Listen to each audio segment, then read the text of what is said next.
olovdan yaralgan. Qanday qilib olovdan yaralganini yana olov bilan azoblash mumkin? 11-savoli, agar hamma ishlarni Alloh avvaldan taqdir qilib qo'ygan bo'lsa, nima uchun bandalardan shu ish sodir bo'lsa, gunohiga jazo, savobiga mukofot beradi? 11-savol.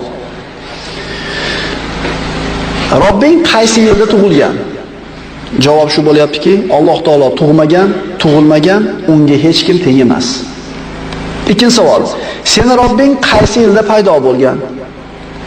Alloh taolo zamonlar va vaqtlardan avval bor edi. Undan avval hech kim va hech narsa bo'lgan emas, undan keyin ham hech kim hech narsa bo'lmaydi.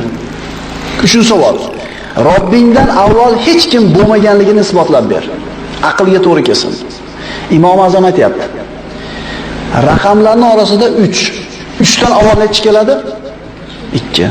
2 dan avval nechi keladi? 1. 1 dan avval nechi keladi dedi Xudosizlar, 1 dan avval hech narsa yo'q dedi. Agar raqamlarda 1 dan avval hech narsa bo'lmasa, haqiqiy birinchi bo'lgan, yagona bo'lgan Allohdan avval qanday bir narsa bo'lishi mumkin? Aqlga to'g'ri kelyaptimi? 1 dan oldin raqam yo'qmi? 1 dan oldin hech narsa yo'qmi? Demak, haqiqiy bir bo'lgan, yagona bo'lgan Allohdan avval ham bir narsa bo'lmasa aqlga to'g'ri kelaverar ekanmi? Qanoatlanishdi. 4-savol. Robbingning zoti qanday? U tutun yoki bulutga o'xshash gassimonmi yoki suv kabi oqib turuvchimi? Robbingning makoni qayerda? Javob. Sizlar dedi Imom Azam haligi xudosizlarga bir odam o'layotganda yonida o'tirganmisizlar? Ha, o'tirganmiz. Harakatlanyotdi, to'xtab qoldi. Ha, to'xtab qoldi. Gapiryotdi, sukut qilib qoldi. Ha, sukut qilib qoldi. Nima yo'q bo'ldi unda dedi. Ha, ruhi chiqib ketdi dedi. Ruhi chiqib ketayotganda uni oldida o'tirdinglarmi? Ular ha deyishdi. Endi sizlar menga aytib beringlar. Ruh qanaqa edi o'shada? Bulut yoki tutunga o'xshagan gassimonmidi? Yoki suvga o'xshab oqib turadigan suyuqmidi yoki toshga o'xshab qattiqmidi? Nimaga o'xshardi? Ular sukut saqlashdi. Chunki ruhni sifatlab bera olmadi-yu. Borligini aqli qabul qilib turibdi-yu. Robbingni yuzi qaysi tarafga qaragan? 5-savol. Bu savollarga 2 xil javob bor dedi. Agar qorong'u xonani o'rtasiga shamni yoqib qo'ysanglar, yorug'i qaysi tomonga qarab yuradi? Dedi hali xudosizlar, hamma tomonga dedi. Robbim yuzi ham shunaqa dedi. Agar dedi, ikkinchi javobi, bir chiniga sut qo'ysalar, shu sutda tarkibida yog' bormi? Bor. Qayerda? Qayerda? Hamma yerda.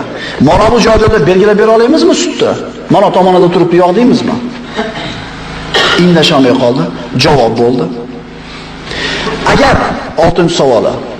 Ishlarning hammasi avvaldan taqdir qilib qo'yilgan bo'lsa, Robbing hozir nima bilan shug'ullanyapti, nima bilan ovora?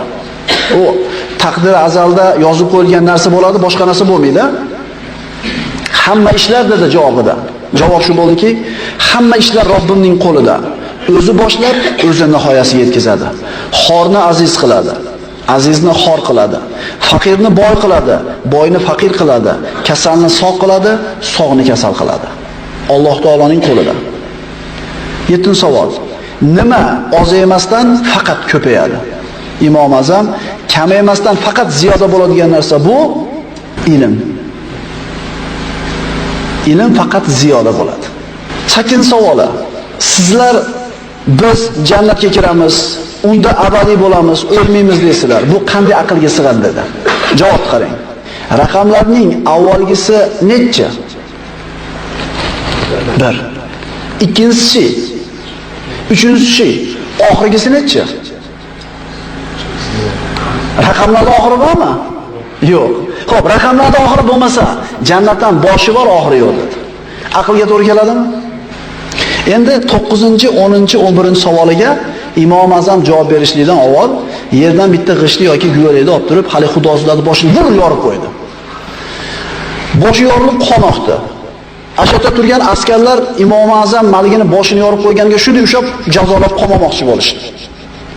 Nima bunday qilding dedi? Mana shu ishimda 9-chi, 10-chi, 11-chi savoliga javob bor dedi. Qanday qilib javob bor deganda aytdiki, agar Robbing bor bo'lsa, uni menga ko'rsat deyishdi. Boshini yordim, og'riq bormi dedi? Bor dedi. Ko'rsat menga dedi. Bu bitta javob. Shayton olovdan yaralgan, qana qilib o'tdan yaralgan, ya'ni o't bilan do'zaxda azoblaydi dedi. Odam tuproqdan yaralgan, tuproq bilan azobladimi dedi. To'g'ri keldimi? To'g'ri keldi. Oxirgi savoli, agar hamma ishlar Alloh taolo tomonidan taqdirga yozilib qo'yilgan bo'lsa, nimaga bandalardan qilgan ishlarga jazo yoki mukofot beradi dedi.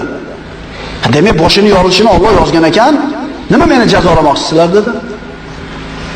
Alloh xohlagan ekan shunday bo'ldi. Nima meni jazolaysizlar dedi. Deganida haligi xudosizlar hamma savollariga aqliy dalillarni olganlaridan keyin hammalari shahodat kalimasini aytib musulmon bo'lishdi. Musulmon odamning aqidasi, e'tiqodi, dadasi musulmon bo'lganligi uchun musulmon bo'lish kerak emas. Endi hamma aytayapti-ku. Shunaqa shaklida, endi musulmoncha tug'ilib qolganligimiz uchun emas, e'tiqodda birovga taqlid qilinmaydi. Mana 11 ta savolga aqliy javoblarni berdi, oyat hadis keltirmasdan.